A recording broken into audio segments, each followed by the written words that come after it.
पंडित दीनदयाल उपाध्याय अंत्योदय के विचार को लेकर के चले थे। आखिरी छोर के इंसान के कल्याण, ये पंडित दीनदयाल उपाध्याय जी की पॉलिटिकल फिलॉसफी का केंद्रवर्ती विचार था। आखिरी व्यक्ति के विचार में वो कहते थे, हर नौजवान को शिक्षा उपलब्ध होनी चाहिए, हर नौजवान के हाथ में हुनर होना चाहिए, हर नौजवान को अपने सपने साकार करने के लिए अवसर होना चाहिए।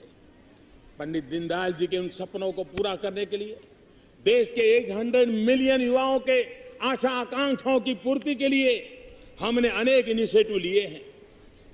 जिस प्रकार से सड़क बढ़ रही है, देश में सबसे ज्यादा गाड़ियों का उत्पादन हो रहा है, देश में सबसे ज्यादा सॉफ्टवेयर निर्यात हो रहा है, देश में 50 से ज्यादा नई मोबाइल की फैक्ट्रियां लगी हैं।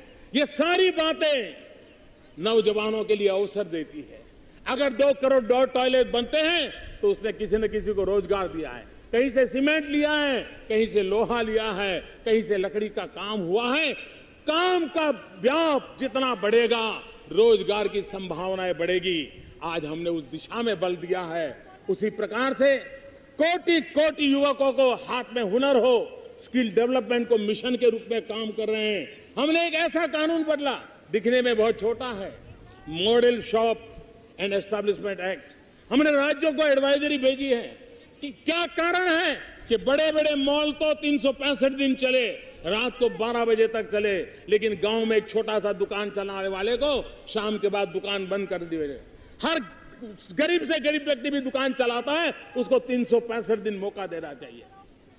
क्या कारण है हमारी बहनों को रात को काम करने का अवसर न दिया जाए? हमने कानूनन व्यवस्था की है, रात को भी हमारी बहनें काम पर जा सकती हैं। उनकी सुरक्षा का और व्यवस्था का प्रबंध होना चाहिए, लेकिन काम का अवसर मिलना चाहिए।